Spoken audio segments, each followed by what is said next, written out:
बोलिए प्रेम से श्री सद्गुरु महाराज की। श्री सद्गुरु महाराज की। श्री सद्गुरु महाराज की।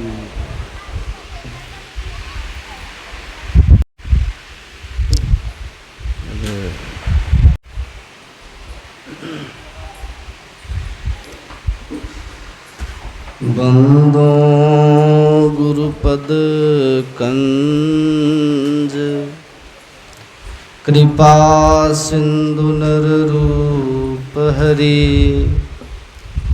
महामोहतम पुंज जासु वचन रवि कर निकर। धन्य धन्य सद्गुरु सुखद महिमा कही न जाए।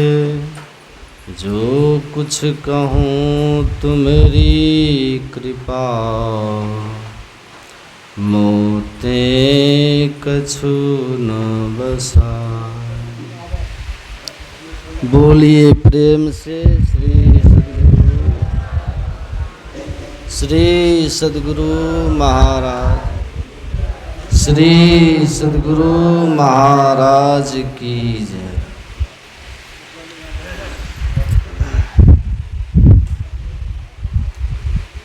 परमाराध्य सद्गुरु महाराज के पावन युगल श्री चरणों में बारंबार नमन। पूज्य माता श्री के चरणों में नमन। उपस्थित आदरणीय प्रबुद्ध सत्संग प्रेमी महानुभावों, माताओं एवं भक्तिमती बहनों, आप सबों को भी मेरा प्रणाम।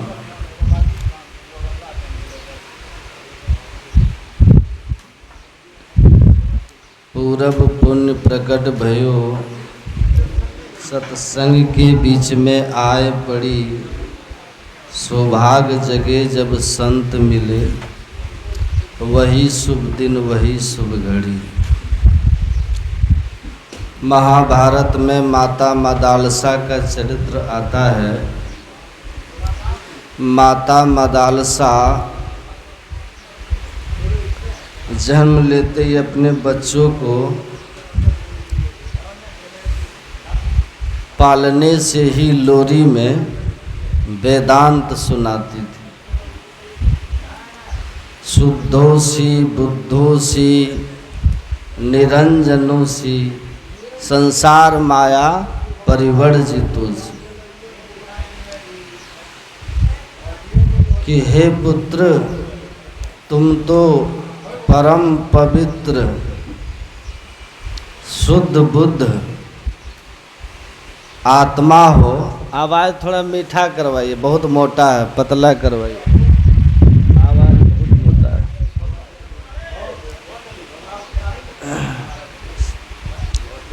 श्री सद्गुरु,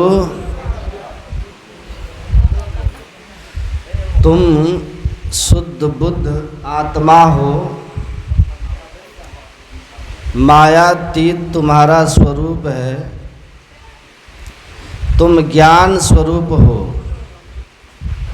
यह संसार तो अपवित्र माया है, परिवर्तनशील माया है, नाशवान माया है। इसमें मत फंसो। इसमें कौन फंसता है? दुखानि दुःखमापागः सुखानि जानाति विमूढ़ चेता। ये जो संसार है, इसको सुख स्वरूप कौन समझता है? इस संसार को कौन समझता है कि सुख रूप है? आँख से रूप का भोग करना सुख है, कान से शब्द भोग करना सुख है, जिह्वा से स्वाद भोग करना सुख है, नाक से गंध का भोग करना सुख है, त्वचा से स्पर्श भोग करना सुख है। पांचों ज्ञानेंद्रियों से 5 विषयों का भोग करना सुख कर कौन समझता है? आवाज बढ़ाइए और मीठा कीजिए। विमूढ़ चेता, विमूढ़ किसको कहते हैं? अज्ञानी को। जो अज्ञानी है वो इंद्रियों से विषयों को भोगना सुख कर समझते, और जो ज्ञानी है तान्यव सुखानि तथा दुखानि जानाति अविमूढ़ चेता। लेकिन जो ज्ञानी है वो इस बात को समझते हैं कि संसार का सुख क्षणिक है। संसार सुख में तीन मूल कमियां हैं, ध्यान से सुनिएगा। पहली कमी है कि ये क्षणिक होता है। पहला, कुछ काल के लिए होता है संसार का सुख। कुछ भी खूब अच्छा लग रहा है खाने में तो कितनी देर तक आप उसको खा सकते हैं? कितनी देर खाएं? थोड़ी देर ना। उसके बाद मैं जब पढ़ता था, एक फिल्म उस समय बहुत हिट हुआ था, तो मैं स्कूल से गया था देखने के लिए। उसके बाद हमारे एक मित्र आए, मित्र होता ना, दोस्त, तो वो कहा कि ये फिल्म की बड़ी चर्चा, चलो हम लोग देखेंगे। तो दोस्ती निभाने में दूसरी बार भी वही फिल्म हम देख ली। फिर एक हफ्ता के बाद फिर एक दोस्त ने कहा, वो कहा कि स्कूल तो आज छुट्टी है और छुट्टी है, ये है, स्कूल बंद है, तो चल के ये फिल्म आज भी देख लेते हैं। हम बोले देखो और कोई सजा दे दो, लेकिन उस फिल्म को अब हमको मत दिखाओ। तो पहली बार में अच्छा लगा, दूसरी बार में हम किसी तरह बर्दाश्त किए, तीसरी बार में हमने हाथ जोड़ लिया, भाई और कोई सजा दे दो पर 3 घंटा वहाँ हम नहीं बैठ सकते। क्यों? उसका सुख भी घटते क्रम में होता है। शुरू में जब भूख लगेगी ना, स्वाद भी खूब आएगा, अब बड़ा तेजी तेजी से खाइएगा, फिर धीरे धीरे देखिएगा कि उसका रस घटता चला गया। तो क्षणिक है, घटते क्रम में है। और तीसरी जो इसकी बुराई है वो परिणाम में दुखदाई है। परिणाम में दुखदाई है और असंतुष्टिदायक भी। दुखदाई है वो परिणाम में। इसलिए भगवान श्री कृष्ण ने कहा, ये संस्पर्शजा भोगा दुख योनिया एवता आदि अंतवंत कुंते नत्ते सुरमते बुधः। तो ज्ञानी लोग भोगों में ज्ञानी नहीं रमते। क्यों? क्योंकि कहते हैं कि उनका जो सुख है ना, विषय सुख जो है, संसार सुख जो है, वो शुरू होता है कहीं से, शुरू हुआ और खत्म हुआ। परिणाम फिर उसका क्या है? असंतुष्टि होती है, अतृप्ति होती है और दुख भी होता है। खुजली की बीमारी, रामकृष्ण परमहंस कहते थे कि जब खुजली होती है ना तो शुरू में नोचने में अच्छा लगता है, खुजलाहट होगी ना, खुजलाएंगे तो अच्छा लगेगा, और थोड़ी देर के बाद असहाय दर्द शुरू हो जाएगा। का बस खुजली की बीमारी की तरह है विषय सुख भोग।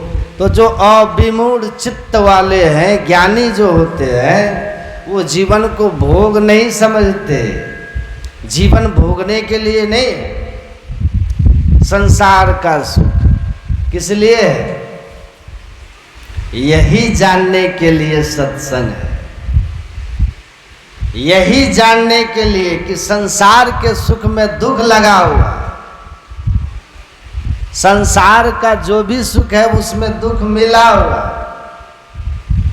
बिना दुख का सुख जो शांति और संतुष्टि दे, वो सुख कहाँ है? वो सुख कहाँ है? इसी का पता सत्संग में चलता है। तब जाकर के हम अपने जीवन को ठीक दिशा में ले जाते, तो वस्तु हमें मिल जाती। तो माता मदालसा समझाती थी बच्चों को, बचपन से ये ज्ञान देती थी माता कि आप शुद्ध बुद्ध आत्मा हो, संसार माया है, तुम अपने आप में सुख स्वरूप हो, बाहर की ओर मत जाओ, अपनी ओर हो जाओ,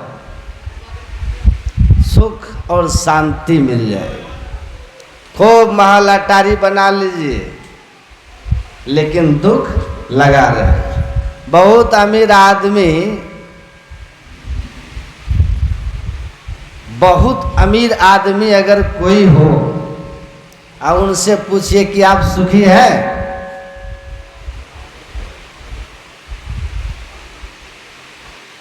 दस दुख ऐसा ऐसा गिनाएगा कि आपको महसूस होगा कि उससे अच्छा हम है कि नहीं। जब वो शुरू करेगा ना अपना विपत्ति सुनाना, तो आपको लगेगा धौ हम ही ठीक है, हम ही ठीक है। एक मित्र है हमारे, मास्टर साहब हैं, उनका जो घर है ना, उनके घर के सामने एक छोटा सा वृक्ष है, वृक्ष, उस पर एक चिड़िया का घोंसला था। तो वो एक दिन कहता है कि धौ हमको हमसे अच्छा ही चिड़िया लगता है। देखिए मास्टर है, अब क्या कह रहा है, मास्टर से बढ़िया चिड़िया कैसे हो गई, मनुष्य बढ़िया। तो कहा देखो वो सुबह उठता है, लोग कहीं गया दाना उना चुन के आके फिर दोपहर घोंसला में घुस जाता है, घोंसला में आराम करता, फिर धूप में नहीं जाता हो, फिर शाम होने पर निकला, दाना पानी चुन के आके फिर चुपचाप अपने घोंसले में आराम से रहता, कोई टेंशन नहीं है। और हमको घर में भी टेंशन है, ऑफिस में भी टेंशन है। कभी विद्यार्थी बदतमीजी करेगा, तो कभी प्रिंसिपल के साथ, कभी स्टाफ के साथ। और घर का तो हाल ही मत पूछो, घर में तो ये हाल है कि सास पुतों में बनवे नहीं करता, 3 दिन में मुंह फुलौल।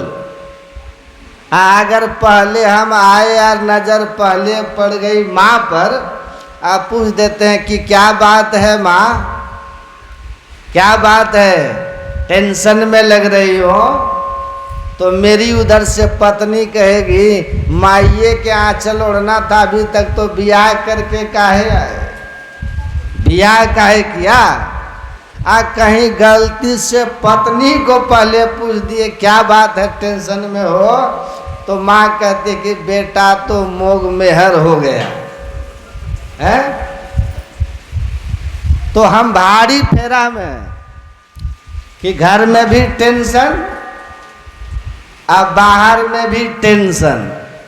चिड़िया को कोई टेंशन नहीं, और ऊपर से तुम आके सुनाते हो बड़े भाग मानुष तनु पावा, सुन दुर्लभ सब ग्रंथ ही गावा। ये और सुन के टेंशन हो जाता है, ये सुन के और टेंशन हो जाता है कि क्या बकवास बोल रहा है, खाली टेंशन जिस लाइफ में, और उसको कहता बड़े भाग।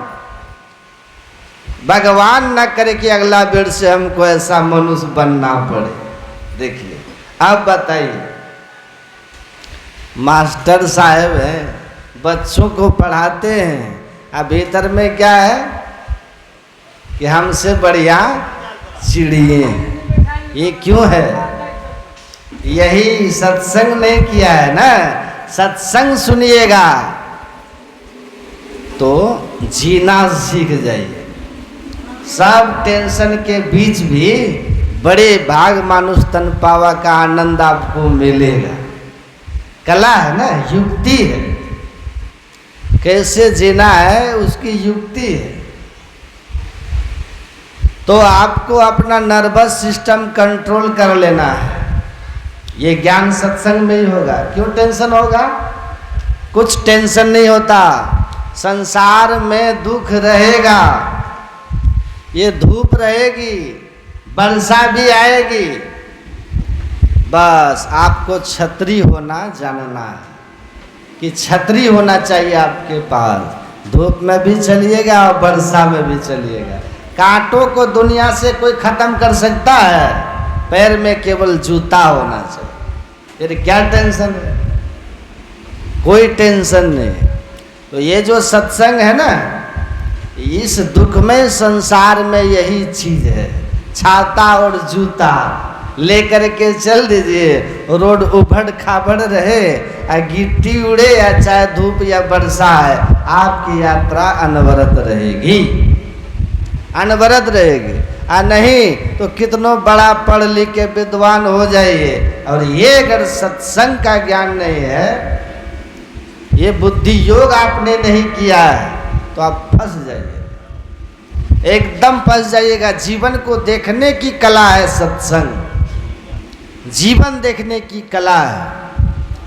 घर छोड़ करके 2 आदमी निकल गया, महात्मा बन गया, सन्यास लेकर के ध्यान कर रहा है, सत्संग करने निकल गया। 2 अलग अलग गुरु के पास में गए, शिक्षा हुआ। एक दिन खूब जोर की आंधी आ गई, दोनों भिक्षा करने गांव में गए थे, और उस आंधी में बहुत सारे घर उड़ गए। दोनों भाग करके जंगल की तरफ गए, तो वो दोनों देखते कि आधा कुटिया, एक महात्मा ने देखा नौजवान की आधा कुटी हमारी उड़ गई आंधी में। भगवान से शिकायत शुरू कर दिया। वो कहे भगवान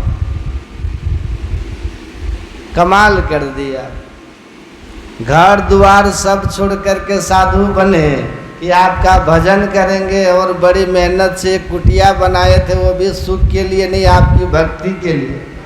उस कुटिया की भी आपने रक्षा नहीं की, आधा कुटिया हमारा जो छप्पर उड़ा दिया, आधा छप्पर उड़ा दिया। मेरा भरोसा आज आप पर से आधा घट गया, विश्वास आधा घट गया कि आपने मेरी आधी छप्पर उड़ा दी, रक्षा नहीं किया आपने। भक्त का योगक्षेम आप बहन करते हैं, और कहाँ किए आप? हमारा तो आधा छप्पर उड़ गया, हमारा विश्वास आप पर से आधा घट गया। रात भर वो बैठ के शिकायत किया भगवान। और दूसरे महात्मा जी जो थे, जब वो आए, उन्होंने देखा कि हमारे छप्पर, कुटिया का आधा छप्पर उड़ा हुआ है, खुशी से वो नाचने लगे। कहा हे भगवान, मेरा भरोसा आज आप पर दुगुना हो गया, मेरा विश्वास आप हो और भक्त का योग से बहन करते हो, ये दुगना हो गया। क्यों? कहा हम गांव में देखे आंधी बड़े बड़े घर के छप्पर उड़ा दिए, और ये छोटी सी कुटिया की क्या विसात, क्या औकात थी कि उन आंधियों में खड़ा हो सके। आपने जरूर इस झोपड़ी की रक्षा की है, तभी ये आधी बची, नहीं तो ये जड़ से उड़ जाती। और आज से मेरा भरोसा आप पर दुगना हो गया, और दुगने जोश से अब वह भक्ति में लग गए। अब पहला आदमी ने कहा कि मेरा विश्वास आधा हो गया, और वो रात भर भजन ध्यान छोड़ के भगवान से शिकायत में लगा रहा। तो दोनों के साथ परिस्थिति थी, आंधी दोनों को उजाड़ा था, दोनों के लिए आंधी थी, दोनों के साथ एक जैसी घटना थी, पर दोनों की मन स्थिति एक नहीं थी। एक दुखी था, रो रहा था, और एक खुश था, भगवान की भक्ति में लग गया था। तो ये आपको सोचना होगा, ये आपको समझना होगा। ये बुद्धि योग है। बुद्धि योग आदमी को दुनिया देखने की, संसार के दुखालयम, ये संसार दुखालय है, यहाँ अगर सुख आ जाता है ना तो गलती से आता है, समझ रहे हैं बात? ये तो दुखालय है, यहाँ तो सुख का भ्रम है। फिर भी अगर आप हैं कुछ अच्छा है जीवन में तो आप बड़े अपने को भाग्यशाली समझो। बुरा आपके साथ हो रहा है ये तो स्वभाव है, ये तो होगा। माइंड मेकअप होना चाहिए कि यहाँ दुख आएगा, यहाँ दुख आएगा, बस आप सोचते हैं कि दुख नहीं आए। यही विपरीत सोच है हमारी। दुख आए हम तैयार रहेंगे अपने और उसका सामना करेंगे। उसकी युक्ति है ना, उसको समझिए, अपने विचार को ठीक कीजिए। बस सब खेल उसी का है। शुद्धता विचारों में होनी चाहिए। भगवान बुद्ध कहते थे बाकी सब ढकोसला है, विचार शुद्ध नहीं तो सब ढकोसला है। एक पंडित जी बैठे हुए थे कहाँ, किचन में, चौका में, रसोई घर में, बायां हाथ बाहर कर दिए थे। तो वो एक महात्मा जी ने पूछा, महात्मा जी आप पूछे पंडित जी बायां हाथ बाहर काहे किए हैं? कहा कि अपवित्र हाथ है ये अपवित्र हाथ है, ये हाथ अपवित्र है। काहे? तो ये गंदा साफ करता है, इसलिए ये हाथ अपवित्र है, इसलिए चौका में इस हाथ को नहीं रखेंगे, चौका अपवित्र हो जाएगा। लेकिन उस चौका में मुर्गा पकेगा, बकरा पकेगा तो पवित्रता खत्म नहीं होगी। तो ये ढकोसला है कि नहीं? पका रहे हैं बकरा, अब बाया हाथ बाहर है कि गंदा हो जाएगा।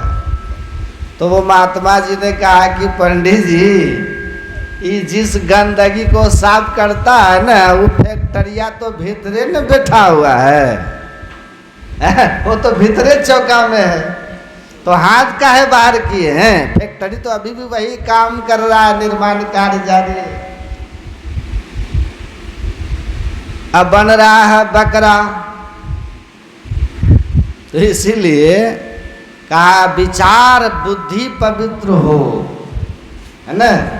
तन को कोई पवित्र कर सकता है? तन को नाक से नेटा बंद कर दीजिएगा निकलना, कान से गुजू, मुंह से खखार, नीचे से मलमूत्र, ये कभी खत्म होने वाला है। तन को कितनो चाहो पवित्र करने ही नहीं होगा।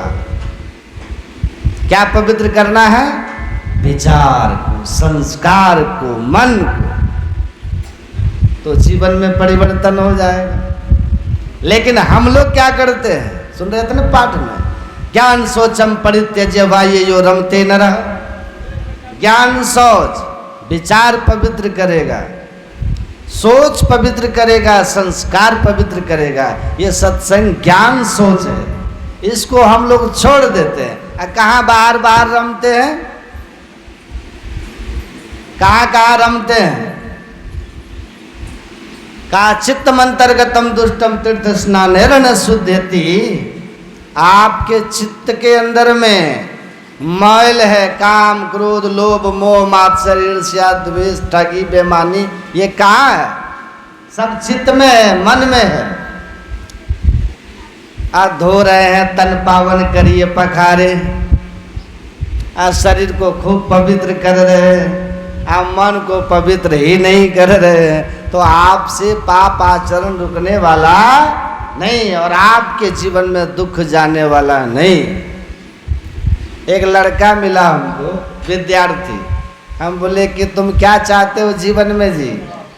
कहा बाबा हम चाहते पहले तो कि हमारी एक अच्छी सी नौकरी हो, खूब पैसा कमाए, सुंदर मकान हो, गाड़ी हो, आज्ञाकारी सुंदर पत्नी हो। हम बोले और कुछ है तो पहले तुम बोलो।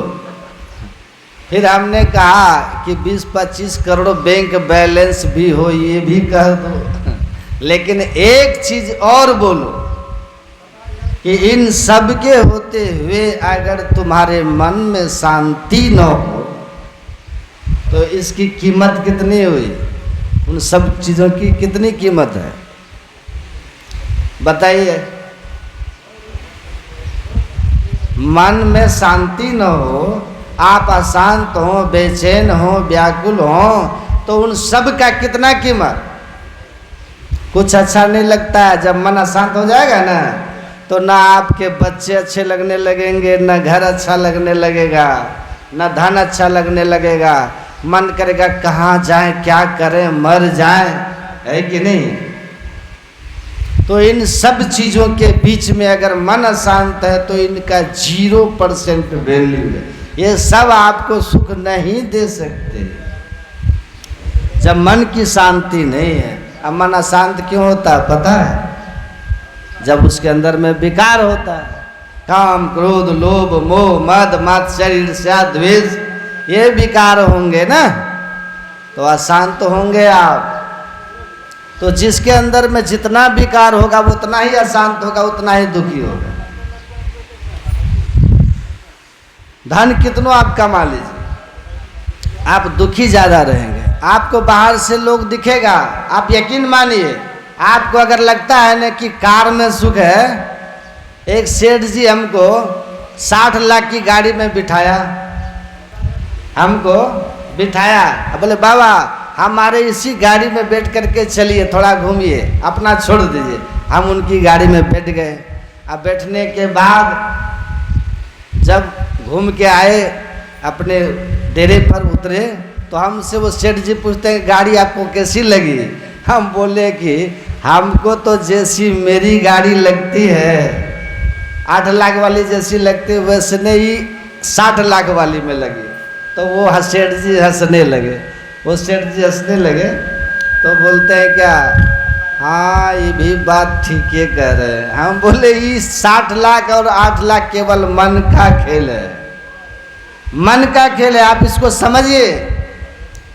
सत्संग खूब सुनते हैं, ब्रह्म ज्ञान खूब सुनते हैं, मन को समझिए। इसको नहीं समझिएगा ना तो सब गड़बड़ा जाएगा। आपके घर में कार है, कार 10 लाख वाली आपके घर में कार है, लेकिन अगर आपको पड़ोसी से झगड़ा है तो आप पड़ोसी के पास नहीं है कुछ, आप कार में बैठिएगा ना तो लगेगा कि 1 करोड़ में, अरे दुनिया का हम सबसे सुखी आदमी, क्योंकि पड़ोसी साइकिल पे जाते हुए दिख रहा है ना, और आप कार में आप गदगद रहेंगे। कल वही पड़ोसी अगर एक बुलेट खरीद लिया ना, 10 लाख के कार में अब सुख नहीं मिलेगा, अब लगेगा धौ कांटा चुभ गया। क्यों? कहीं वो भी आप ही जैसा एगो कार ले लिया तब तो आफत हो जाएगा आपको, तब तो आफत हो गया। हाय रे बाप, अब आपको शांति मिलने वाली है। काहे? ईर्ष्या है ना भीतर, जलन है भीतर, तो आपको शांति नहीं मिलेगी। सुइया जानते हैं ना, सुइया कपड़ा सिलने वाला सुइया जानते हैं कि नहीं? सुइया ईर्ष्या जानते हैं? ये सुइया कपड़ा में चुभता है, और एक ईर्ष्या है जो हमारे दिल में चुभता है, जानते हैं? उसी सुइया का नाम है ईर्ष्या। द्वेष, जब किसी के एक दूसरे से द्वेष ईर्ष्या का भाव होता है ना, तब वो दिल में चुभता है। एक सुई तो कपड़ा में चुभती है, लेकिन एक सुई ऐसी है जो सबके दिल में चुभती है, उसी सुई का नाम है, उसी का नाम है ईर्ष्या, द्वेष। ये सबके पास है, ये सुई है ना सबके पास। यहाँ ऐसा कोई है जिसके पास ये ईर्ष्या द्वेष की भावना ना हो? हाथ उठा दीजिएगा ना तब भी गलत हो। जिसके पास ये ईर्ष्या द्वेष की सुई ना हो, इस सभा में तो कम से कम कोई नहीं हो। ऐसा कोई इसमें नहीं होंगे जिनके भीतर ये ईर्ष्या द्वेष रूपी सुई ना हो। उसमें हम भी हैं, हमारे भीतर भी है, हमारे भीतर भी है। हमको भी ईर्ष्या होती है, हमको भी द्वेष होता है। जब हमसे कोई ज़्यादा ध्यान करता ना तो हमको भी ईर्ष्या होता है, अरे ये हमसे ज़्यादा ध्यान कर रहा है, हमको इससे ज़्यादा करना है। ये ईर्ष्या हमको भी होती है। यदि हमसे कोई ज़्यादा ध्यान करे, भजन करे। जब हम अपने से ज़्यादा किसी को श्रद्धा प्रेम देखते हैं ना गुरु महाराज के प्रति, तो हमको भी ईर्ष्या हो जाती है और हम ईर्ष्या करके उसको मिटाने की कोशिश नहीं करते, अपनी श्रद्धा को उससे बढ़ाने की कोशिश करते है। ये सबके भीतर, आपके भी भीतर होगी ईर्ष्या। आप भी जब कभी पड़ोसी को देखते होंगे ना, तो आप भी पड़ोसी को देख करके अरे इसके पास इतना धन है, तो आपको भी ईर्ष्या होती है, अरे इसके पास इतना धन कहाँ से आ गया, कैसे हो गया। तो आप भी कोशिश करते होंगे कि चलो हम भी कोशिश करते हैं कि इससे ज़्यादा धन हमको हो जाए। ये स्वाभाविक है। और यदि ये सोचे कि इसका धन मिट जाए तब वो गलत हो जाएगा, तब वो तमोगुणी ईर्ष्या हो जाएगी। ये ईर्ष्या यदि है कि इसके पास जो धन है ना वो हमसे ज़्यादा है, तो हम इतनी मेहनत करेंगे, हम इतनी कोशिश करेंगे कि इससे ज़्यादा धन हम कमा लेंगे। इसको कहते हैं सात्विक। आप मेहनत कीजिए, आप भी कमा लीजिए। और यदि आपके भीतर ये भाव हो जाए कि इसके पास जो धन है मेरे पास तो उतना धन नहीं है, तो इसका ये धन भी कैसे बर्बाद हो जाए, ट्रिक लगाओ, तो आप भी बर्बाद हो जाइएगा और वो भी बर्बाद हो जाएगा, दोनों फिर बर्बाद हो जाइए। एक व्यक्ति ने शंकर भगवान का तप किया, प्रसन्न हो गए भगवान शंकर, बोले बोलो क्या चाहिए। तो कहा ठीक है क्या चाहिए, तो हम सोचते हैं। अब एक कॉपी लिया, कॉपी में लिस्ट बनाने लग गया, 100 ग्राम हल्दी, 100 ग्राम धनिया, अदरक, सिंधा नमक, काला नमक। अब वो लिस्ट बना रहा है, लिस्ट। भगवान शंकर कहते जल्दी करो हमको जाना भी है। अब वो कहता हमको पूरा लिस्ट पढ़ेंगे तब ना। बनाते बनाते कई पेज भर दिया, कई पन्ना उसका भर गया। भगवान शंकर ने देखा कैसा लोभी आदमी है, इतना इतना लिस्ट बना लिया फिर भी लिख ये रहा है। तब भी लिखते ही चला जा रहा है, कितना पेज भर दिया। अंतिम में भगवान शंकर ने देखा कि बड़ा लोभी आदमी है, अब आए हैं तो कुछ तो देना होगा। सो बोले सुनो एक काम करो, क्या हम 1 घंटा तुमको देते, घंटा ले जाओ, इससे तुम्हारा काम हो जाएगा। बोले घंटा से क्या होगा, बोला सब कुछ होगा। तुम्हारी जो चाहना होगी ना वो चाहना तुम करना, और घंटा बजा देना, वो चीज़ तुमको हो जाएगी। बोले वाह, ये तब तो ठीक है, तब दे दीजिए घंटा। अब मन में हुआ कि हल्दी हो, घंटा मारेंगे चोट हल्दी हो जाएगी। मन में हो कि मकान बने, घंटा मारेंगे चोट मकान बन जाएगा, बढ़िया है, दे दीजिए दे दीजिए। अब घंटा लिया, ऐसा व्यक्ति भगवान शंकर को बिना प्रणाम किए सर पर दौड़ दिया घर की तरफ। अब भगवान कहते ठहरो ठहरो, रुको रुको रुको। कहा अभी क्या, हम जा रहे हैं घर, घंटा मिल गया। इसी का नाम है स्वार्थ। स्वार्थ है नहीं, श्रद्धा होती ना, तो कहते घंटा मिले कि न मिले, हम तो आपको नमन करके प्रणाम करके श्रद्धा के साथ तब जाएंगे। वो घंटा लिया, भागा वहाँ से। तब भगवान शंकर कहते सुनो सुनो, 1 घंटा लेके जा रहे हो ना, लेके जाओ, पर याद रखना तुम्हारी जो इच्छा होगी घंटा बजाओगे तो वो तुम्हारी पूर्ति हो जाएगी, पर तुम्हारे पड़ोसी को तुमसे दुगना हो जाएगा, है ना। अब जैसे कहा तुम्हारे पड़ोसी को तुमसे दुगना होगा। अब वो व्यक्ति कहता मेहनत किए हम, तपस्या किए हम, परिश्रम हमने उठाया, और दुगना ला पड़ोसी को। यही है ईर्ष्या, यही है ईर्ष्या जो सबके दिल में चुभता है। जो ईर्ष्या हमारे हृदय में होता है कि मेहनत किए हम, परिश्रम किए हम, और दुगना पड़ोसी को होगा। अगर ये भाव आ रहा है तो समझ जाइए ये ईर्ष्या। मेहनत किए हम, सत्संग में इतना खटे हम, और नाम हो रहा फलाना का। ईर्ष्या, समझ रहे हो। यदि ये हो जाए कि चलो भले हमारा नाम नहीं हो, लेकिन गुरु महाराज तो जानते हैं, भले व्यक्ति हमारा नाम नहीं जाने, लेकिन गुरु महाराज तो जान रहे कि हमने क्या किया, इनसे कुछ छुपा होता, सब जान रहे हैं। इतना संतोष करके तब अगर दूसरे का नाम जय जयकार करे, उसको बोलते हैं स्नेह सौहार्द। वहाँ तो फिर प्रेम की बाढ़ आ जाती है।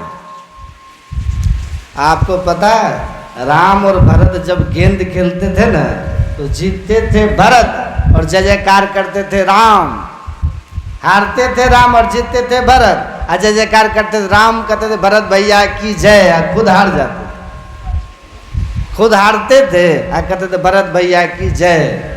इसको बोलते हैं रामराज।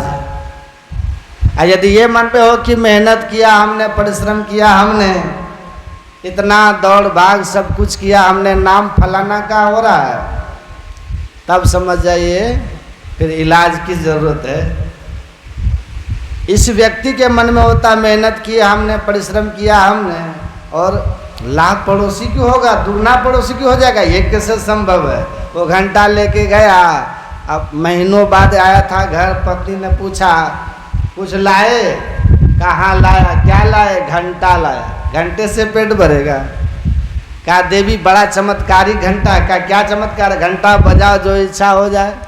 कहा तो जल्दी बजाइए ना, देखिए घर टूट गया है, कपड़ा फट गया, अन्न की व्यवस्था घर में नहीं है, जल्दी से बजाइए और पूरा करिए सब कुछ। आप जैसे कहा ना पूरा करिए सबको, व्यक्ति कहता रहे पगली पूरा कैसे करें। पत्नी बोलती है, वो पति कहता पगली है तुम, मेहनत किया हमने, अब बजाएंगे घंटा तो पड़ोसी को दुगना हो जाएगा ना। तो पत्नी कहते रहे हो जाने जी, अपना तो सब कुछ हो जाएगा। अरे अपना तो सब हो जाएगा तो ठीक है, पर पड़ोसी को दुगना जो हो जाएगा, हो जाने दीजिए।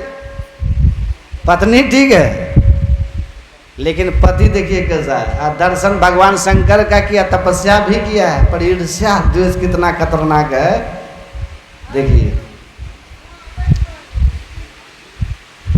तब पत्नी कहती है क्या करिएगा इसको, क्या इसको अलमारी में बंद करो, ताला मारो, चाबी हमको लगे दो।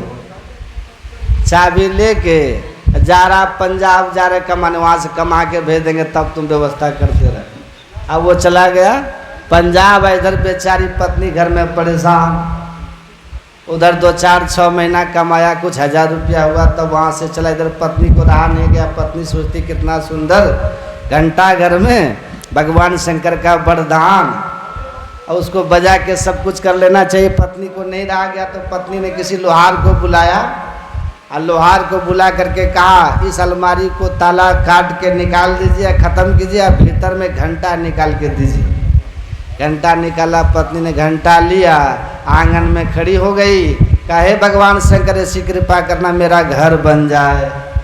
अब मारा घंटा पे चोट जैसे मारती है, बस सुंदर सा घर उसके दरवाजे पर बन के तैयार है। अब पूरे गांव में सबके यहाँ 2-2 घर बन के तैयार, डबल होने का था ना। हे भगवान शंकर ऐसी कृपा करना एक मीठा जल वाला कुआं भी हो जाए। मर दिया चुट, कुआं भी मीठा जल वाला हो गया। अब पूरे गांव में सबके दरवाजे पर 2-2 कुआं हो गया मीठा जल वाला। अब जो जो इसने याचना की इसको पूरा हुआ। अब पूरे गांव में सबके यहाँ डबल हो गया। अब पूरे गांव में राम राज हो। अब सब कहता वाह वो बेचारा कितना बढ़िया भला आदमी था, मेहनत उसने अकेले किया, तप उसने अकेले किया, देखो पूरे गांव में राम राज हो गया। यहाँ न किसी को रहने की दिक्कत, न पानी पीने की दिक्कत, न खाने की दिक्कत, यहाँ न किसी को वस्त्रों का अभाव, सब कितना सुख सुविधाओं का जीवन जी रहा है। अब बड़े खुश है, पूरे गांव में राम राज, सब खुश है। उधर से वो व्यक्ति जब कुछ कमा करके चला घर की तरफ, जैसे घर के पास वो आया तो उसके मन में होता है यहाँ तो पहले झुग्गी झोपड़ी थी, जहाँ पहले झुग्गी झोपड़ी थी वहाँ ये बिल्डिंग कैसे खड़ा हो गया। पूरा गांव में जिधर देखते हैं बिल्डिंग बिल्डिंग दिखाई पड़ रहा है। अब वो सोचता लगता है दाल में काला है। जैसे अपने घर में गया, उधर से पत्नी दौड़ के आई, पति पूछता है ये सब क्या है, बजा दी क्या? पत्नी कहते हाँ बजा दी। का चौपट कर दी। मेहनत हमने, परिश्रम हमने, तपस्या हमने, अब पूरे गांव को तुमने सब कुछ दे दी। कहा पतिदेव छोड़िए ना, अपने घर में सब व्यवस्था हो गया ना, आइए ना आराम कीजिए, आनंद से रहिए। करे आनंद से कैसे रहेंगे, तुमने सबको सुखी कर दी। इसी का नाम है ईर्ष्या, है ना? चुभ रहा है ना, यही ईर्ष्या। कहा तो क्या कीजिएगा? घंटा लाओ। घंटा लाई। अब ये व्यक्ति घंटा लिया, घंटा लेके आंगन में खड़ा हो गया। कहा हे भगवान शंकर ऐसी कृपा करना मेरी एक आंख फूट जाए। मार दिया चोट, एक आंख तो उसकी फूटी, पूरे गांव में सबकी दोनों आंख फूट गई। खत्सा बंदा। एक व्यक्ति का ईर्ष्या देखिए कितना खतरनाक होता है। तब भी संतोष नहीं हुआ, दूसरे की आंख फोड़ने के लिए वो व्यक्ति अपनी आंख फोड़वा लिया। कैसी ईर्ष्या है देखिए। तब भी संतोष नहीं हुआ, फिर वो घंटा लिया, कहता हे भगवान शंकर ऐसी कृपा करना मेरा एक हाथ भी कट जाए। महाराज छोटे को उसका हाथ कटा, पूरे गांव में सबका दोनों हाथ कट गए, दोनों हाथ।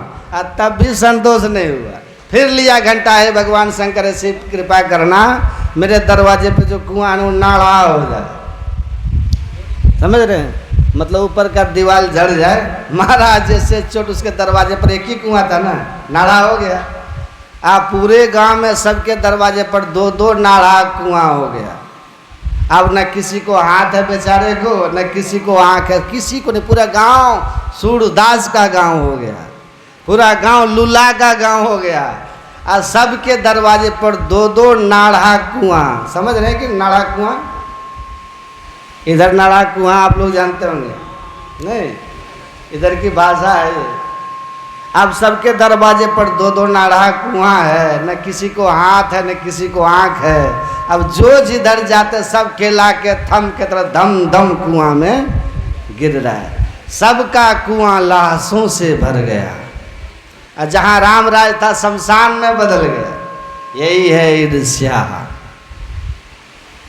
ये ईर्ष्या जिसके भीतर नहीं हो उसी का नाम है संत।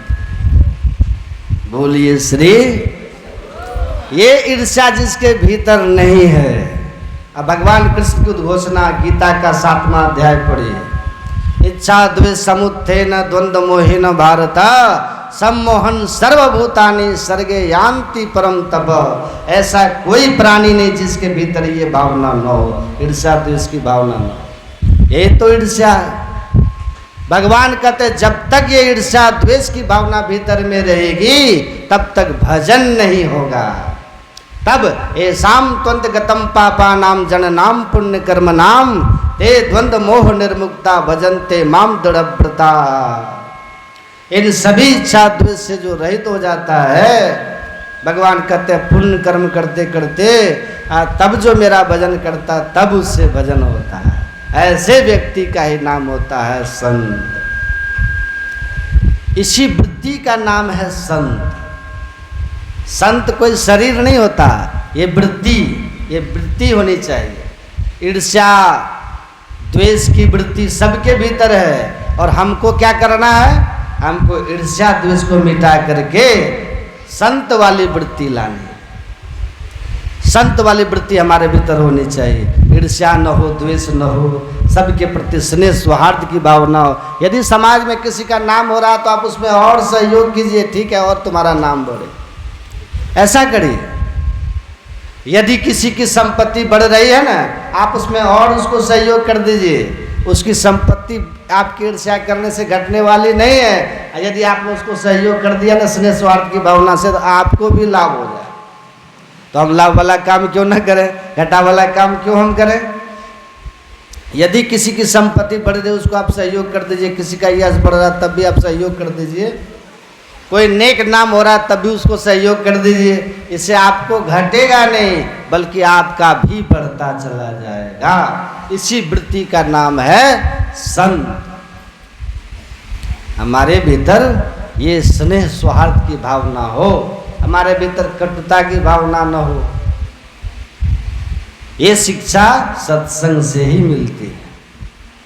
भीतर में जब विकार होगा ना तो बाहर के संसाधन से आपको सुख शांति नहीं मिलेगी। तो सबको चाहिए सुख और सबको चाहिए शांतिमय सुख। आप खोजते हम लोग कहाँ? धन में। इसीलिए नारद जी से जब सनत कुमार ने पूछा कि भाई संसार के सारे लोग सुख की खोज में हैं, लेकिन हम देखते हैं किसी न किसी कारण से सब दुखी है, तो आप मुझे ये बताइए कि आपके पास कुछ भी नहीं है, एक लंगोटी पे आप इतना सुखी कैसे हैं? जो बड़े बड़े महलों में रहने वाले जो नहीं हैं, राजा महाराजाओं को जो आनंद जीवन में नहीं है, वो सुख आनंद आपको इस झोपड़ी में कैसे, इस लंगोटी में कैसे? नारद जी ने पूछा सनत कुमार से। आप मुझे सुख का राज बताइए। तो सनत कुमारों ने क्या कहा? कहा कि सुख का मर्म जानना चाहते हो तो सुनो, संसार के लोग सुखी क्यों नहीं हैं? उन्होंने कहा इसलिए सुखी नहीं है कि संसार के लोग जहाँ सुख खोजते हैं वहाँ वो सुख है ही नहीं। एवे भूमा तत्सुखम न अल्प सुखम अस्ति भूमा तवेव जिज्ञासितव्यः। हे नारद, संसार के लोग जहाँ सुख खोजते हैं वहाँ वो सुख है ही नहीं। संसार के लोग संसारिक पदार्थों में सुख ढूंढते हैं, और संसार के पदार्थ परिवर्तनशील और नाशवान है। जो पदार्थ स्वयं परिवर्तनशील हो, नाशवान हो, वो कैसे स्थायी और अविनाशी सुख आपको देगा? कैसे अविनाशी और स्थायी सुख देगा जो स्वयं नाशवान है? किसी को पुत्र हुआ, बहुत खुश है, अब पुत्र मर गया तब क्या होगा? दुख होगा कि नहीं? मरता है कि नहीं मरता? बाप के रहते बेटा मरता है कि नहीं मरता है? तो जो स्वयं नाशवान है वह अविनाशी सुख कैसे देगा?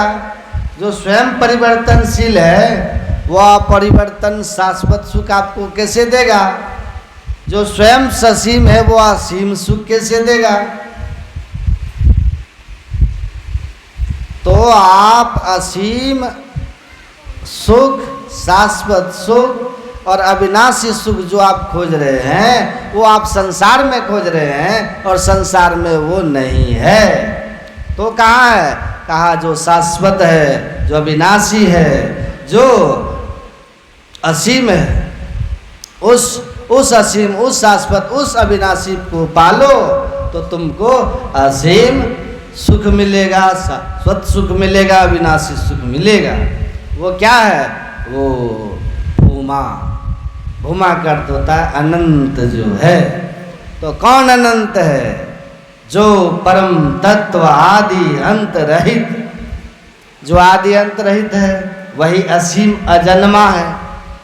उस परम तत्व को जान लेने पर ही आप उस सुख को पाएंगे जिस सुख की आपको खोज है। तो उस सुख की खोज आपकी पूरी होगी। इसीलिए हे नारद, अगर तुम उस सुख को चाहते हो तो क्या करो? परमात्मा को जान लो, ब्रह्म को जान लो, ईश्वर को जान लो। वही अविनाशी है, वही शाश्वत है, वही असीम है।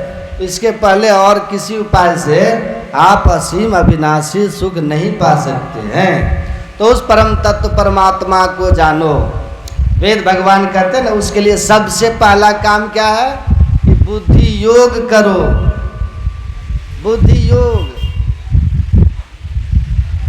कहा, आप अपने बुद्धि को किधर जोड़िए?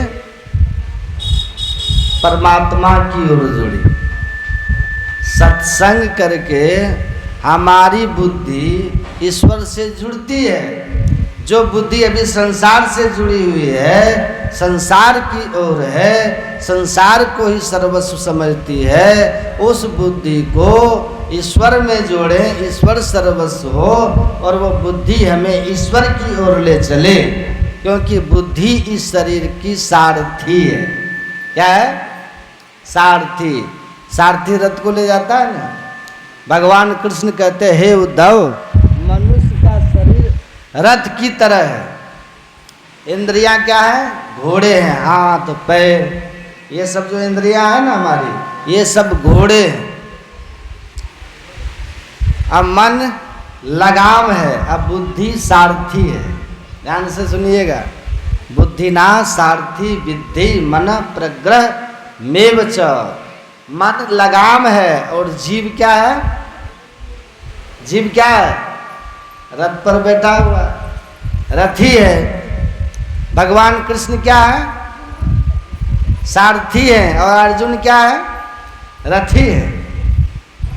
तो रथी है अर्जुन, अब भगवान कृष्ण क्या है? सारथी है। देखिए, हमारी बुद्धि सारथी है। जब अर्जुन और कृष्ण दुर्योधन एक साथ है। कहाँ पर? जब महाभारत युद्ध निश्चित हो गया, महाभारत की लड़ाई जब निश्चित हो गई कि युद्ध होगा, तो दोनों गए हैं। दुर्योधन भी गया और अर्जुन भी गया। कहाँ? भगवान के पास, और कहा कि हमारी आप मदद कीजिए, क्योंकि दोनों के रिश्तेदार हैं आप। तो भगवान कृष्ण ने कहा कि ठीक है, हम दोनों को मदद करेंगे, लेकिन मैं अस्त्र शस्त्र नहीं उठाऊंगा महाभारत के युद्ध में, मेरा यह प्रण है, प्रतिज्ञा। और दोनों आए हो तो दोनों को मदद करूंगा। एक तरफ मैं रहूंगा निहत्था, मैं निहत्था रहूंगा, और एक तरफ मेरी अपराजय नारायणी सेना रहेगी। भगवान कृष्ण की नारायणी सेना ने पराजय का मुंह नहीं देखा था। तो भगवान ने कहा एक तरफ मेरी अपराजय नारायणी सेना रहेगी और एक तरफ मैं रहूंगा निहत्था। अर्जुन को मौका मिला, पहले तुम चुन लो, तो अर्जुन ने भगवान कृष्ण को ही चुन लिया। बुद्धि योग समझिए ठीक से, ये बुद्धि सही दिशा पे चले। ये शरीर तो रथ है, इसका सारथी है बुद्धि। इसलिए वेद भगवान ने कहा पहले बुद्धि योग करो, तब ये शरीर कहाँ जाएगा, ये रथ कहाँ जाएगा? 84 लाख योनि में जाएगा कि परमात्मा के धाम की ओर यात्रा करेगा। इस शरीर से कौन सा कर्म होगा, ये आपकी बुद्धि तय करेगी। सारथी इसको दिशा देता है, किधर इंद्रियों को, पैर को किधर आदेश देना है, सिनेमा हॉल में चलो कि सत्संग में चलो। आदेश आपकी बुद्धि करेगी, निर्णय बुद्धि करती है। ये काम निर्णय करना बुद्धि का है। सार कार्य का निर्णय कर, जीवन का सार कार्य क्या है, इसका निर्णय आपकी बुद्धि करेगी। अगर बुद्धि ठीक ठीक निर्णय कर देती है कि सार कार्य का निर्णय करके धर चेतन धारा, कि मनुष्य को चेतन धार को पकड़ के परमात्मा की ओर चलना है, बहिर्मुख से अंतर्मुख होना है, विषय से निर्विषय की ओर चलना है, तो आप निश्चित रूप से एक दिन परम तत्व में पहुंच जाइएगा, परम धाम में जाइएगा और जन्म मरण के चक्र से छूट जाइएगा। अब पुनर्जन्म भी अगर होगा मोक्ष के पहले, तो फिर मनुष्य शरीर में ही होगा, क्योंकि भगवान कृष्ण ने कह दिया जीवन की दिशा तुम्हारी अगर ठीक हो गई तो तुम मनुष्य शरीर से नहीं गिरोगे। नेहा विक्रम ना स्वस्ति प्रत्यवायोरण विद्यते स्वल्पम अभ्यस्य धर्मस्य त्रायते महतो भयात्। अगर आपने, आपकी बुद्धि सत्संग में विवेकवान हो गई और सार कार जीवन को ईश्वर भक्ति चुन लिया और थोड़ा थोड़ा भी संसार का काम करते हुए भजन में लग गए, तो निश्चित रूप से ये जीवन की सही दिशा की ओर आप चल दिए, तो आप मनुष्य शरीर से अब नहीं गिर सकते। बार बार मनुष्य शरीर मिलेगा, भक्ति का संस्कार, भक्ति बीज बिन से नहीं जो जुग जाए अनंत, आपको मोक्ष में पहुंचा के ही छोड़ेगा। अगर सत्संग नहीं किया, बुद्धि विवेकवती नहीं हुई, सारथी आपका अगर कृष्ण नहीं है, तो ये शरीर क्या खाएगा, क्या कर्म करेगा, कोई नहीं जानता। कौन ऐसा पाप है जो नहीं करेगा। इसलिए भगवान विष्णु ने गरुड़ जी से कहा था, जिसको ये चर्म चक्षु नहीं है उसको अंधा मत कहना, क्योंकि धरती पे बहुत लोग हैं जो जन्मांध हुए, सूरदास, होमर, बहुत संत हैं जो कि आंखें जिनको नहीं थी, लेकिन जिनके पास वो आंख थी जिससे वो ब्रह्म को देखते थे। वो आंख कैसे आती है? वो है विवेकवती आंख। और विवेक की आंख जब तक नहीं है, जीवन की दिशा सही नहीं हो सकती है। बुद्धि आपकी सही नहीं होगी, विवेकवती बुद्धि नहीं होगी, सारथी अगर आपका सही नहीं हुआ, तो ये शरीर कौन सा पाप नहीं करेगा और कौन से नरक में आपको नहीं ले जाएगा, अजीब को कौन सी योनि का भोग नहीं भगवाएगा। इसलिए कहा था, सत्संगश्च विवेकश्च निर्मलम नयनद्वयम यश्च नास्ति नरस्य अंधः कश्चित् न स्यात् मार्गः। असली अंधा वही है जिसको सत्संग करके विवेक की आंख नहीं है, वही अंधा है। ये भगवान विष्णु ने कहा। इसीलिए बिनु सत्संग विवेक ना होई, बिना सत्संग के विवेक नहीं। इसलिए वेद भगवान कहते हैं पहले बुद्धि योग कर लो, जीवन की दिशा सही हो जाएगी। इमर्शन कहते the direction of life decide the hell और heaven in the world and world beyond.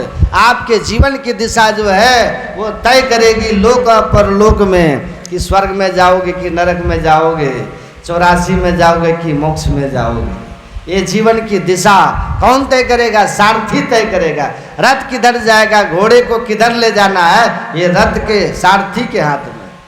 Arjun ने कहा मैं आपको चुन रहा हूं भगवान, सेना नहीं चाहिए मुझे, बाहुबल पर भरोसा है, कर बहिया बल आपने छोड़ पड़ाई आस। अपने बाहुबल पर आस है। अर्जुन ने कहा दूसरे का भरोसा नहीं, बाहुबल पर आस है। आप बस इतने कृपा करना, मेरे रथ का आप सारथी बन जाना।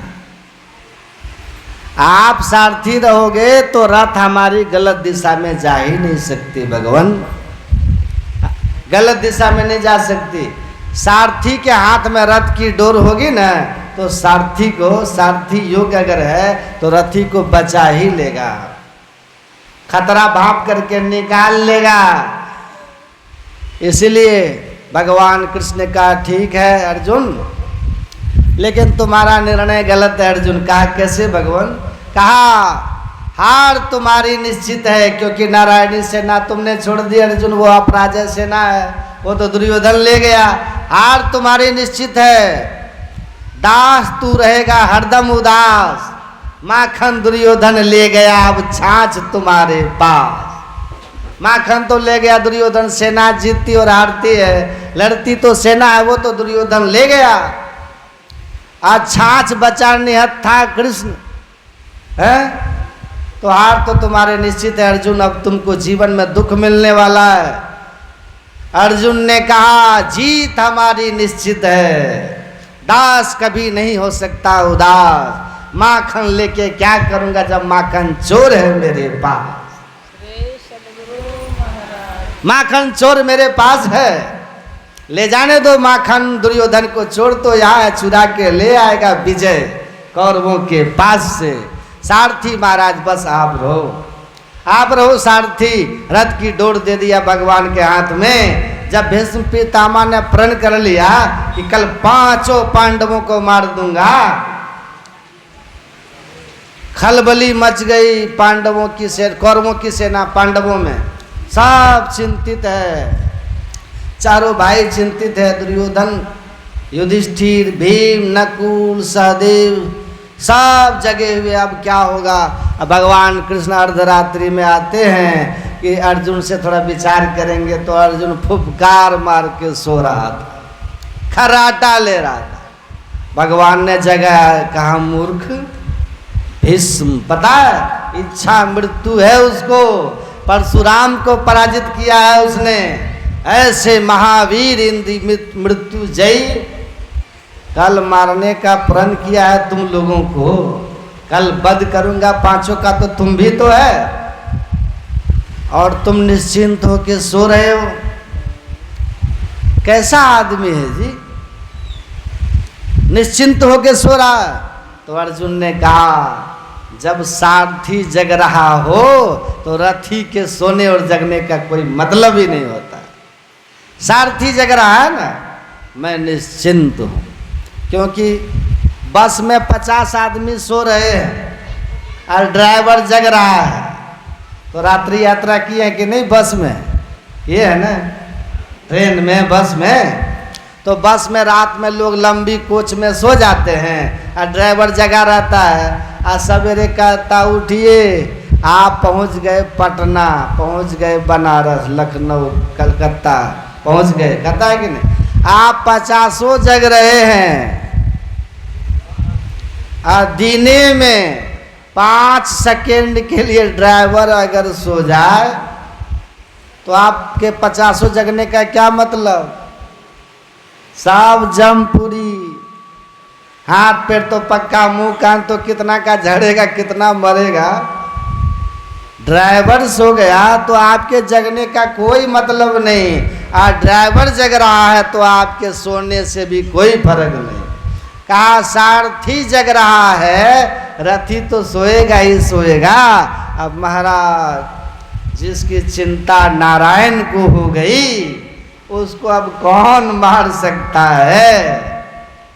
जिसकी चिंता नारायण को है उसको अब कौन मार सकता है?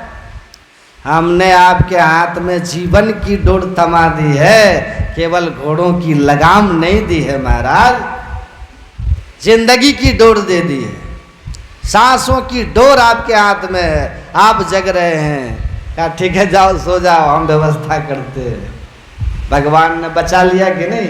द्रौपदी को ले जा करके उनसे अखंड सौभाग्यवती होने का वरदान मंगवा करके कहा कि अब छोड़ो, और उनको छोड़ना पड़ा। कहा प्रण अपने क्रोध में किया था, आशीर्वाद तो आपने हृदय से दिया है महाराज। तो क्रोध में बोली हुई बात, शांत भाव में बोली हुई बात, क्रोध में कुछ बोल देगा तो लोग कहते हैं छोड़िए, गुस्सा में गाली दे दिया, होशो हवास में बोलिएगा तो झगड़ा हो जाए। तो कहा क्षमा हो गया, छोड़ दिया, भीष्म ने प्रण तोड़ दिया। तो भगवान आप जानते हैं, इसीलिए वेद भगवान कहते हैं कि बुद्धि योग करो, क्योंकि ये शरीर रूपी रथ का सारथी है बुद्धि। ये बुद्धि अगर विवेकवती है तो धर्म का मार्ग चुनेगी, तो लोक और परलोक दोनों सुखी हो जाएगा। इसको आप लोग अच्छी तरह से समझ लीजिए कि धन से सुख नहीं आएगा अगर धन गलत तरीके से आया है। पद में सुख नहीं मिलेगा अगर पद का दुरुपयोग हो रहा है, तो आप डरे रहिएगा। गलत अधर्म के ढंग से आया हुआ कुछ भी जीवन में है, कोई भी वस्तु है, वह शांति ही लेके आती है और जीवन में दुर्गति को ही प्राप्त कराती है। लेकिन धर्म पूर्वक कुछ भी आया है तो आपके जीवन में शांति और सुख लेके आएगा। और धर्म अपने आप में इतना महान है कि जहाँ धर्म होगा ना वहाँ पर लोक भी सुख होगा और लोक भी सुख होगा। तो धर्म ही लोक और परलोक दोनों को सुखी करने का रास्ता। और अधर्म से धन कमा लीजिए लेकिन सुख नहीं कमा सकते, शांति आप नहीं खरीद सकते। सुख और शांति धर्म से मिलती है। इसको लिख लीजिए, इसके दिमाग में गांठ बांध लीजिए। किसी का धन बेईमानी करके आप उस खेत की उपज से कभी आप शांति को प्राप्त नहीं करेंगे। अपनी ईमानदारी के हिस्से का उपज जो होगा उसको खाएंगे न तो शांति आएगी, शांति आएगी। तो घर सुख और शांति हमारे जीवन में केवल धर्म से, सही दिशा से। और ये ज्ञान यही सत्संग में मिलेगा, इसी स्कूल में, सत्संग के स्कूल में।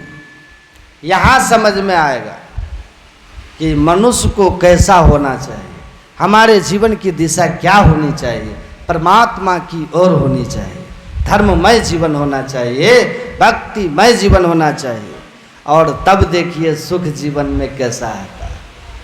हो सकता है आपके घर में टाइल्स नहीं होगा, हो सकता है आपके घर में ठीक से प्लास्टर नहीं हुआ होगा, लेकिन आपके घर में शांति जरूर होगी, आपके जीवन में शांति होगी। और शांति से बड़ा सुख कुछ नहीं है। पंडित जवाहरलाल नेहरू ने डिस्कवरी ऑफ इंडिया में लिखा है कि from the beginning of this universe, जब से सृष्टि बनी है तब से लेकर आज तक, the crown of emperor Boeing down before the feet of sense, तब से लेके आज तक सम्राटों के मुकुट फकीरों के चरणों में झुकते रहे। फकीर के चरणों में। फकीर क्यों झुके? इसलिए झुके कि the most precious wealth in this world that is the peace of mind that light with sense from which even the emperor are weavers. कहते दुनिया का सबसे कीमती संपत्ति है मन की शांति। मन की शांति दुनिया की सबसे बड़ी संपत्ति है जो संतों के पास होता है, जिसके लिए सम्राट भी भिखारी होते हैं। शांति के लिए सम्राट भिखारी होते हैं। सम्राटों के पास तो बहुत कुछ रहता है, तो फिर वो भिखारी क्यों होते हैं? शांति के लिए भिखारी होते हैं। और शांति किनके पास है? जवाहरलाल नेहरू कहते हैं संतों के पास है। और गुरु महाराज हमारे क्या कहते हैं? शांति स्थिरता व निश्चलता को कहते हैं, और शांति को जो प्राप्त कर लेते हैं वे संत कहलाते हैं। तो शांति को जो प्राप्त कर लेते हैं वे संत कहलाते हैं। तो शांति संतों के पास है और सम्राटों के पास वो शांति नहीं, इसलिए सम्राट भिखारी है। सम्राट भिखारी है। और दुनिया का सबसे बड़ा संपत्ति मन की शांति है। उसके बिना दुनिया की सारी संपत्ति व्यर्थ महसूस होती है। आप आदमी आत्महत्या कर लेता। बक्सर का एक डीएम ट्रेन में जाके कट गए, बड़ी चर्चा हुई उनकी। क्यों कट गए? मन अशांत हो गया था। पत्नी और माँ के बीच में इतनी क्लेश उनका हुआ कि उनके सामने कंडीशन ये था कि पत्नी को रखोगे तो माँ को छोड़ना होगा, और माँ को रखोगे तो पत्नी को त्यागना होगा। उस आदमी ने दोनों में से किसी को नहीं त्यागने का निर्णय करके आत्महत्या कर लिया। क्यों कर लिया भाई? टीएम ने उनको समस्या का समाधान करने नहीं आया। आध्यात्मिक व्यक्ति नहीं थे, सत्संगी नहीं थे। अच्छा सुनिए, अच्छा सब बेकार हो गया ना, डीएम का पद व्यर्थ लगने लगा, तब ना जान दे देना उचित समझा है? तो सबसे बड़ी चीज है मन की शांति नहीं है तो सब जीरो, सब व्यर्थ। एक बहुत ऊंचे जाति के हैं, बड़े अच्छे परिवार के हैं, उनकी बच्ची भाग गई किसी दूसरे जाति के लड़के के साथ, तो वो जहर खा लिया। जहर खा लिया। बहुत अच्छे, धन संपत्ति सब कुछ था, लड़के भी बड़े अच्छे अच्छे पद पे, दो दो बेटे अच्छे पद पे, और पिता भी पद पे, लेकिन वो जहर खा लिया। हॉस्पिटल में था, पानी चढ़ रहा था, गुरु महाराज कृपा से बच गया। उनसे पूछा कि आप, एक बेटी चली गई, एक बेटी घर में है, उसकी भी तो शादी करनी है आपको, दो दो लड़के हैं, दोनों अच्छे अच्छे पद पे, इतना धन दौलत है, आपकी इतनी इज्जत है, अब बेटी चली गई, भाग गई तो भाग गई, आजकल तो माइनर बात है। तो बोलता है क्या, बड़ा मन में बेचैनी आ गई बाबा, हमको लगा कि सब व्यर्थ है, ये सब सम्मान मेरा नहीं रहा, मन अशांत हो गया बाबा, इसी अशांति में हमको लगा मरिए जाना अच्छा है। 15 दिन से हम बहुत सो नहीं पा रहे थे, तो धन तो था, मकान तो था, बच्चे तो तब भी थे, केवल क्या चीज नहीं थी? मन में शांति नहीं थी, नींद नहीं आती थी, तो लगा मर जाना ही अच्छा है। तो मैंने कहा कि आत्महत्या कर लेने के बाद प्रेत योनि में जाओगे और इससे 1000 गुना ज़्यादा कष्ट पाओगे। इसीलिए संसार में यहाँ तो राम भी आए हैं तो दुखी हुए हैं, सीता भी दुखी हुई है, कृष्ण भी आए तो जेल में पैदा हुए हैं, उनको भी कष्ट हुआ कि नहीं? सब दुनिया में आए हैं, यहाँ कष्ट मिलता है। और ये सब चीज़ें बड़ी छोटी चीज़ है आजकल, इन सब बातों पर ध्यान मत दीजिए। और इज्जत इतनी छोटी चीज़ नहीं है कि किसी के भाग जाने से आपका इज्जत खत्म हो जाएगा। हम हैं, है कि नहीं? हम ठीक है, उसका भोग भोगेगी, हम क्या भोगेंगे भाई? हैं? हम क्यों भोगेंगे? हम अपने जीवन को समझें, हम अपने को सही राह पे ले चलें। अपनी ओर निहार तुझे क्या पड़ी परारी, यहाँ तो बाप के करने बाप पूत को पूते फलता, जोरू को जोरू खसम को खसम को मिलता। यहाँ तो अपनी अपनी करनी, अपने अपने संग है। आपका किया आपको मिलेगा, बेटी को बेटी को, बेटा को बेटा को, तो आप उसकी करने के लिए अपने को दंड क्यों दे रहे हैं? इसमें कहीं कोई बात नहीं है। तब कहा कि भूल हो गई, भगवान मौका दिए हैं, अब ऐसा गलती नहीं करेंगे, अब ऐसा नहीं करेंगे, भूल हो गई। चलिए सुने समझे, वहाँ सत्संग में आए, सुने, सुनते थे, बोले बाबा बहुत मन को शांति मिली, अब नहीं करेंगे। कहाँ मिली मन को शांति? सत्संग में। पढ़िए, हम लोग तो पंडाल के नीचे बैठ के सत्संग कर रहे हैं, ये कम सौभाग्य की बात है। बरगद के नीचे बैठ करके भगवान शिव सत्संग सुनते थे। काकभूषुंडी जी कहाँ सत्संग करते थे? बट का हरि कथा प्रसंगा आवै सुनहि अनेक विहंगा, इसी बट के नीचे तो करते थे। तो आप लोग देखते हैं पंडाल के नीचे, पंखा के नीचे बैठ के सत्संग करते हैं। उनसे कम भाग्यशाली हम लोग हैं, उनसे भी ज्यादा भाग्यशाली हैं। गुरु महाराज की असीम कृपा है, जो ये दुर्लभ ज्ञान सुनने को आप लोग को अवसर मिलता है। तो काकभूषुंडी जी बट के नीचे बैठ के कथा करते थे। आज सुनने के लिए वहां पे पड़े होंगे आप लोग कि जब गरुड़ जी जाते हैं, संशय होता है गरुड़ जी के मन में, भगवान को जो नाक पास लग गया तो आकर के छुड़ाते हैं गरुड़ जी। तो उनके मन में संशय हो जाता कि भाई कौन भगवान है, हैं? जिसको हम आके बचाए, नहीं तो मर जाता। ये वही राम है कि कोई दूसरा राम है? उनकी लीला से भ्रमित हो जाते हैं गरुड़ जी। तब नारद जी के पास गए तो क्या अभी हमको टाइम नहीं है, चल जाइए आप ब्रह्मा जी के पास। तो ब्रह्मा जी, वो गरुड़ जी गए ब्रह्मा जी के पास, उनसे पूछा कि ये वही राम है कि कोई दूसरा है, हमको संशय है। तो ब्रह्मा जी ने क्या कहा? भगत हेतु भगवान प्रभु राम धरु तनु भोग, ये चरित पावन परम प्राकृत नर अनुरूप।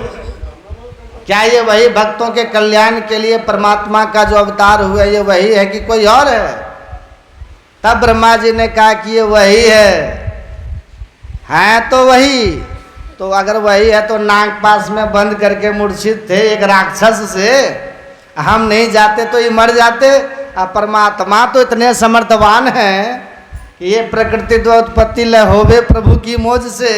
ओम युंजाना प्रथमं मनस्तत्वा सविता धियम, वो परमपिता परमात्मा जगत प्रसव करता, जगत को जन्म देने वाला, प्रलय करने वाला। तो जिसके एक ऐसना मात्र से, संकल्प मात्र से एक को हम बहुत श्याम, ये विश्व ब्रह्मांड बन के खड़ा हो जाता है, अब प्रलय को प्राप्त होता है। ये अनंत ब्रह्मांड को पैदा करने वाला सर्वसमर्थ परमात्मा, जिसके इशारे से ये सचराचर जगत क्रियाशील है। कैसे एक राक्षस के द्वारा मूर्छित हो गया तो ब्रह्मा जी ने कहा ये सब लीला है, समझोगे इतना जल्दी नहीं। कहा कि सुनो, मिल ही गरुड़ मही मारग माही, कहीं भांति समझाऊं तो ही। क्या राह चलते चलते आप मिल गए, हम साधारण बात है कि आपको समझा देंगे। जब बहुकाल करिए सत्संगा, तभी हुए सब संशय भंगा। बहुत काल सत्संग करना पड़ता है जी, एक दिन में हो जाएगा, एक दिन में हो जाएगा। अभी हम राह में हैं, जाइए भगवान शंकर के पास जाइए। भगवान शंकर के पास गए, कहा कि हमको बताइए कि वही राम है तो मूर्छित कैसे हुए? तो शंकर जी के भाई राम तो वही हैं, लेकिन मूर्छित कैसे हुए ये सब समझना है तो आप चले जाइए गिरी सुमेरु तर्दसी दूरी, उसके अपने अपने अर्थ हैं। पता बता दिया, चले जाइए बट तर्क हरि कथा प्रसंगा आवै सुनहि अनेक विहंगा। जाइए वहीं आप जाकर के काकभूषुंडी जी पर्वत हिमालय के चोटी पर बैठ करके बरगद पेड़ के नीचे सत्संग वार्ता करते हैं। तो मैं वहाँ पर जाके सुना था, मुझे भी बड़ी आनंद आया था, तो मैं राम की कथा वहीं सुना। आप भी जाइए और वहीं सुनिए, वहाँ कथा चलती रहती है। तो माता पार्वती कहती हैं भगवान शंकर से, आप वहाँ कैसे गए थे? काकभूषुंडी के पास आप कैसे पहुँच गए थे उस विकट पर्वत के बरगद वृक्ष के नीचे? तो भगवान शंकर ने कहा, जब आप सती रूप में थे पहले जन्म में, और अपने पिता दक्ष प्रजापति जो उस समय आपके पिता थे, बिना निमंत्रण के आप उनके घर यज्ञ में चले गए थे और वहां जाने के बाद आपका अपमान हुआ था। मेरा भाग नहीं देख करके, स्थान नहीं देख के आपको बड़ी ग्लानि हुई थी, तो आप अपने पिता के यज्ञ में ही प्राण दे दी थी। यज्ञ कुंड में कूद करके अपने प्राणों की आहुति दे दी थी। आपके बिछुड़ जाने से हे पार्वती मुझे बहुत कष्ट हुआ था, बड़ी व्याकुलता हुई थी, मन बहुत बेचैन हो गया था और कहीं मेरा मन नहीं लगता था। मैं पागलों की तरह इधर उधर उदास व्याकुल बेचैन भटक रहा था। उसी समय आकाश मार्ग से जाते हुए मैंने देखा कि एक बरगद वृक्ष के नीचे हिमालय के एक चोटी पर एक पक्षी राज बैठे हुए हैं। अब बहुत से पक्षी वहाँ नीचे बैठे हुए हैं। मैं वहाँ पर हंस का रूप बना करके गया था और वहाँ जा करके बैठ करके काकभूषुंडी जी की हमने कथा सुनी थी, सत्संग सुना था, बुद्धि योग किया था। तब मेरे मन को जो आपके बिछुड़ने से व्याकुलता, बेचैनी और अशांति थी, उससे हमें निजात मिला था, हमें बड़े सुख शांति की प्राप्ति हुई थी। तो मैं काकभूषुंडी को जानता हूँ। तब भगवान शंकर को अशांति को शांति में बदलने वाला ये सत्संग है, ये सत्संग है, इसकी बड़ी महिमा। तो जीवन में अगर आप सत्संग नहीं करेंगे तो आपकी बुद्धि विवेकवती नहीं होगी। आप विवेकवती बुद्धि नहीं होगी तो धर्म अधर्म सार असार का निर्णय नहीं कर पाएगी। तब अधर्म कीजिएगा, असार कार्य कीजिएगा तो 84 और नरक में जाइएगा, जीते जी आप दुखी रहिएगा। ये नगद सौदा वाला धर्म है। नगद सौदा केवल मरने के बाद नहीं, अब ही मिला सो तब ही मिलेगा की बात है। यहाँ अभी कीजिए तो फिर मिलेगा। तो ये संत मत का ज्ञान है। इसलिए हमारे गुरु महाराज कहे इस साधारण बात मत समझिए, ये साधारण बात नहीं है। संत मत की बात कहूँ साधक हित लागी, साधकों के हित के लिए संत मत की बात कह रहा हूँ। और इतना महान ज्ञान है कि बातें हैं अनमोल, मोल नहीं एक एक की।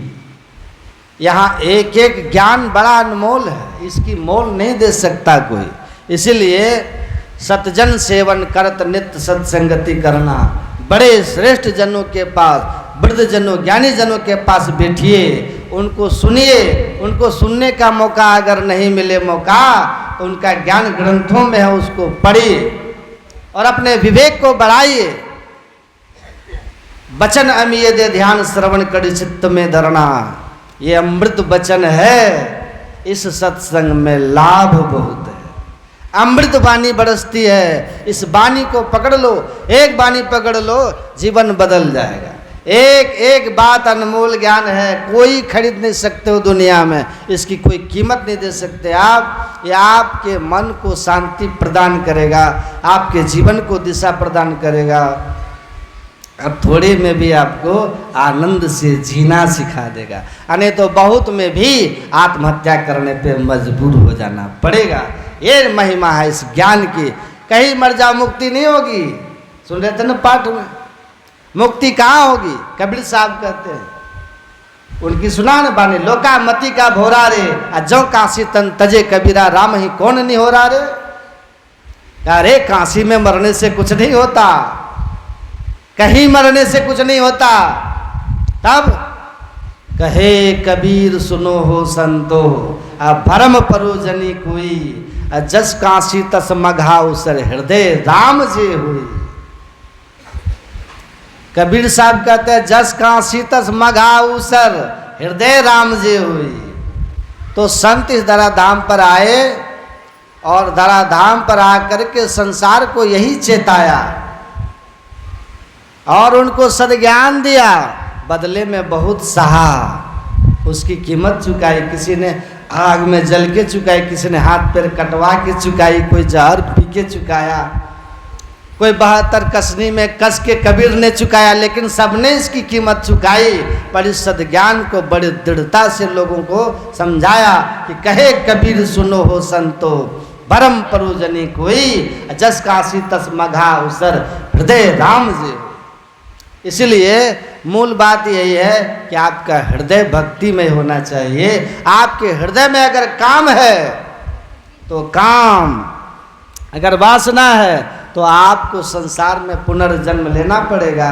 अगर हृदय में राम है तो आपकी सदगति होनी है। भावे दे छुट्टी जाओ काशी माही गंगा तट, भावे दे छुट्टी जाओ क्षेत्र मगहर में। भावे दे छुट्टी जाओ विप्र के सदन मध्य, भावे दे छुट्टी जाओ स्वपक्ष के घर में।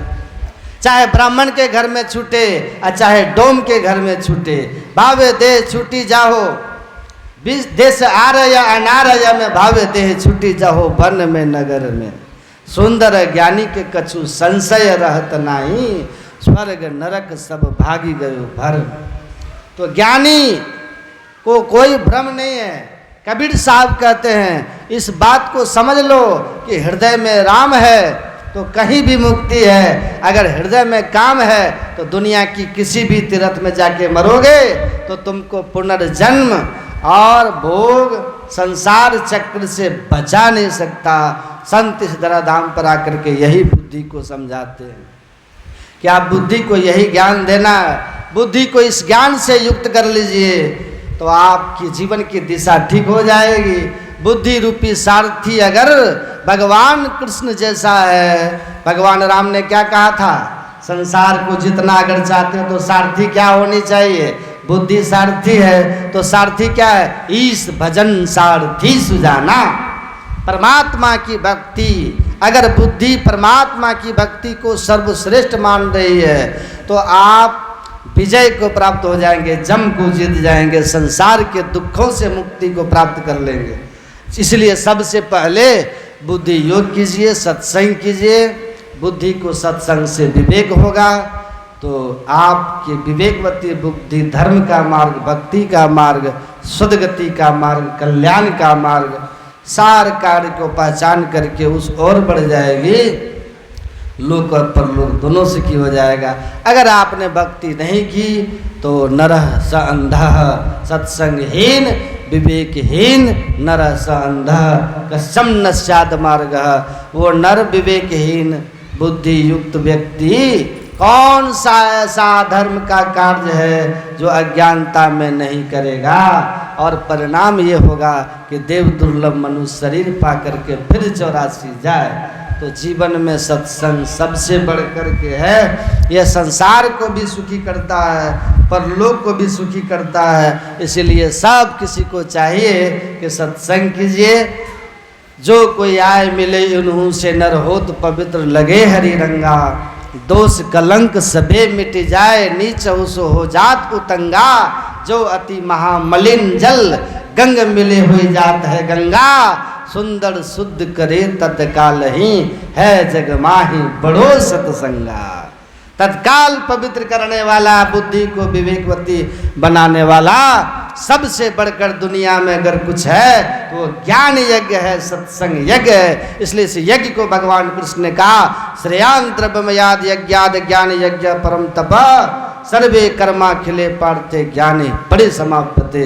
समस्त कर्म बंधनों का नाश करने वाला सारे यज्ञों से ये श्रेष्ठ यज्ञ है जिसको ज्ञान यज्ञ कहा, बुद्धि योग कहते हैं, सत्संग कहते हैं। इसलिए सब किसी को चाहिए कि नित्य प्रति सत्संग कर ले प्यारा, कि नित्य नियमित सत्संग कीजिए और संसार का भी काम कीजिए। धर्म पूर्वक रहिए तो जीवन सुखमय हो जाएगा। गुरु महाराज की इस ज्ञान को दृढ़ता से मानना और उस पर अटल रह करके चलना, हिलना डुलना नहीं है। कभी बाएं कभी दाएं, कभी इधर कभी उधर, है ना, उससे काम नहीं चलेगा। धोतियों उठा रहे हैं और रामो राम कर रहे हैं, तब नहीं। पूर्ण समर्पण, एक ईश्वर पर अचल विश्वास, पूर्ण भरोसा, उसकी प्राप्ति अपने अंदर में होगी। उसका दृढ़ विश्वास, सदगुरु के निष्कपट सेवा, सत्संग और दृढ़ ध्यानाभ्यास, यही मोक्ष का कारण समझना चाहिए। इसके इतर कुछ बचा ही नहीं है कि नहीं। इसलिए इस पर एकदम समर्पित भाव में रह करके और साधन करते रहिए, कल्याण होगा। श्रद्धा और भक्ति, गुरु के प्रति निष्ठा, यही है तो गुरु के चरण को सब पकड़ के रखिए, इनके विचार को पकड़ के रखिए, तो आपका परम कल्याण होगा। मैं उनकी आत्मा की शांति के लिए प्रार्थना करता हूँ। पूज्य सुलोचना माता जी की आत्मा जहाँ भी हो, गुरु महाराज उनको अपनी शरणागति में रखे, उनका कल्याण करे।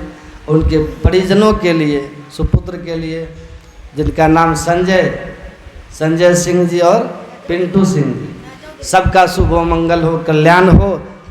और आप तमाम जो सत्संग में पधारे, आप सबके लिए मेरी शुभकामना है। ये लोक परलोक आप सबका बनता रहे। खूब ध्यान सत्संग करते रहिए। बोलिए प्रेम से श्री